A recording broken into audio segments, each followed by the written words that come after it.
Hi, I'm Jasmine McBelly, and today we're going to talk about cell organelles. Did you know that here on the International Space Station, we investigate the inner workings of thousands of cells? Let's go.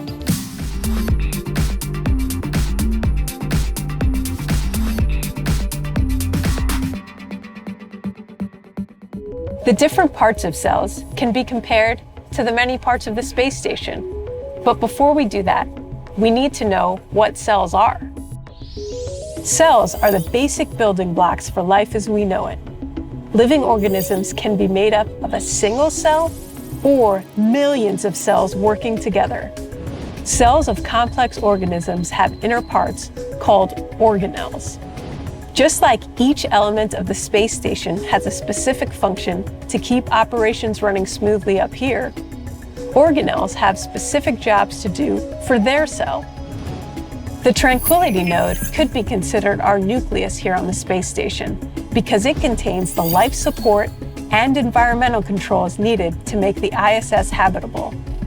Likewise, the nucleus of a cell contains the genetic material and control center for a cell's processes and functions. The space station is surrounded by an exterior barrier that keeps the inside of the space station safe from the external hazards, like extreme temperatures, UV rays, and micrometeorites. Docking stations allow vehicles to visit the ISS with a resupply of essentials, like food and supplies sent from Earth. Similarly, the cell membrane has channels and pores built from protein molecules to allow certain substances to enter or leave the cell. The solar arrays on the space station can be adjusted by our mission control team to maximize the amount of sunlight they receive. Like the chloroplasts of plant cells, the solar arrays convert sunlight into usable forms of energy. When the space station is in sunlight, the electricity generated by the arrays is used to charge the station's batteries. The batteries power the station, just like the mitochondria powers the cell. The atmosphere in the space station can be compared to the cell's cytoplasm, which is the fluid that fills the cell, contains the organelles and cytoskeleton, and allows intracellular movement of organelles. The atmosphere on the space station allows for the movement of astronauts, supplies, and equipment on station. Trusses on the space station provide support and stability for the various modules, much like the cell's cytoskeleton provides support within the cell and is made of interlinking protein filaments. The Zarya module, or functional cargo block, was the first module of the space station to be launched, but it's mostly used for storage now.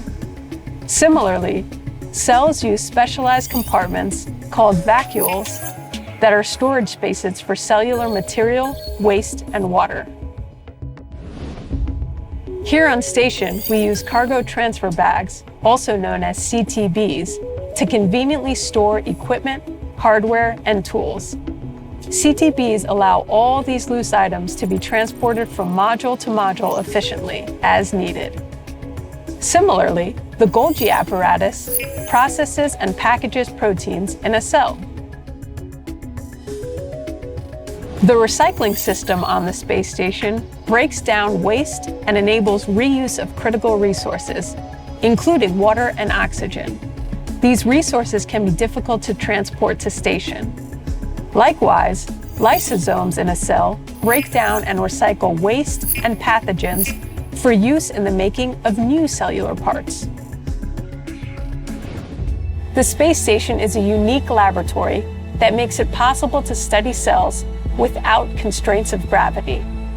The BioServe microscope was specifically modified for use on the ISS. It allows astronauts to capture digital, high-definition microscopy images and videos of experiments. These images are then sent back to Earth for analysis by scientists. Thanks for learning about the parts of a cell and the space station with me today. The results from research on cells conducted here on the ISS will help us better understand the human body and solve biomedical problems that occur both on Earth and in space. Think about the many roles your cells play to keep you alive and well. Learn more about cells in the classroom connection that accompanies this video at nasa.gov/STEMonstrations. See you next time.